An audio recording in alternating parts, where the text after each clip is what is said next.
People confuse pride with righteousness.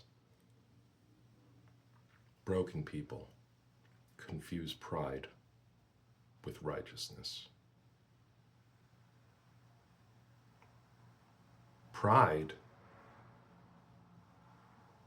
is something that happens, it's a mimicry of righteousness through the small mind, the ego, the unactualized self.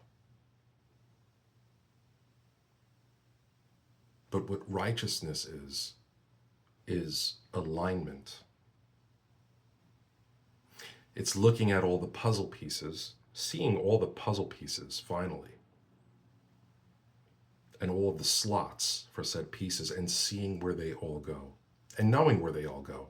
And now people who haven't seen that, we're not boasting now, but if they haven't seen that, they're going to mistake that in their mind for an arrogant person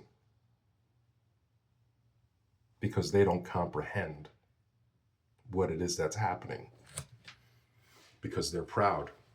And those are the barriers to development. Those are the barriers of development. And then what they try to do too is mimic you in some ways that I don't even understand. But one of the ways that they mimic the light is through pride. And those are through ways of vanity in the world. They're of bullshit things. They're of unrighteous things that they can only understand your actions with, but they can't understand your actions. They don't understand your actions. They can't comprehend what is righteous.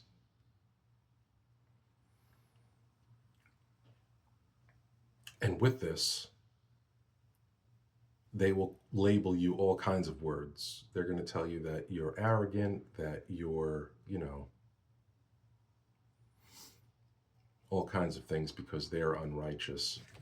But what's fun about this also is that to be righteous is to be someone who can speak with authority. It's true. To be righteous is to have true authority. If you have true authority,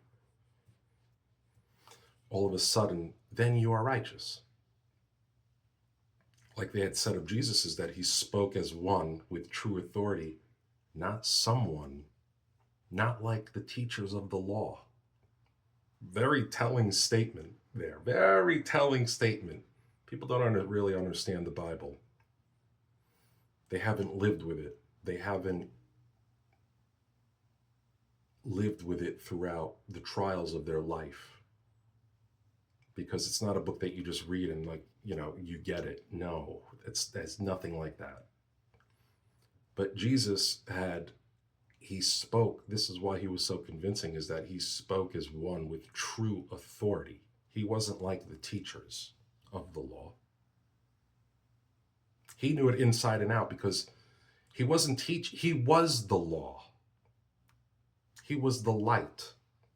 He didn't need a light to read a book because he is the light of the book.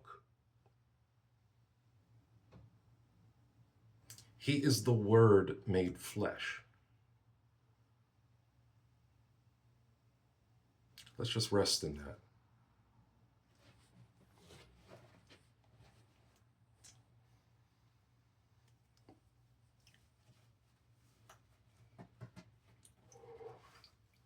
A teacher is this, a teacher is that. What is a teacher?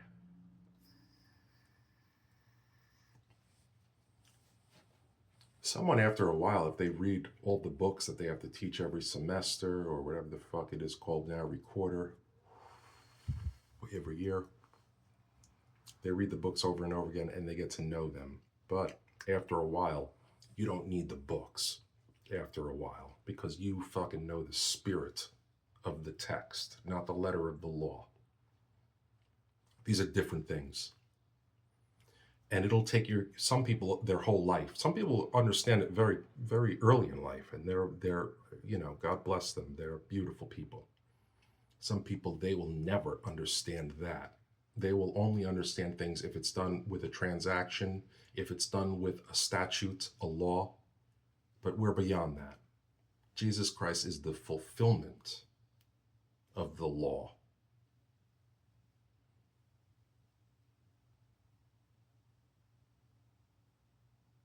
He didn't come to abolish the law.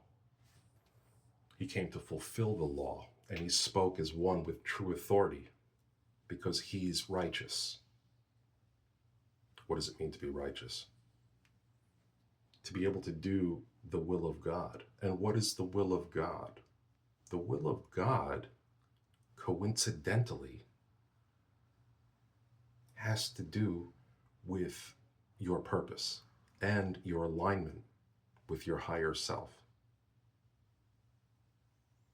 And coincidentally, God is happy when you do those things because you're doing your great work. When you're doing those things, it just happens to be that when you're happy, God is happy if you're, if you're doing the right thing. Doing the right thing is not selling out your higher self, not abandoning your higher self. And your higher self is the one that is trying to tell you about the thing that you always wanted to do that you haven't done. And when you get back to that work, you're going to feel God much more in your life. It's that simple. Have a good night.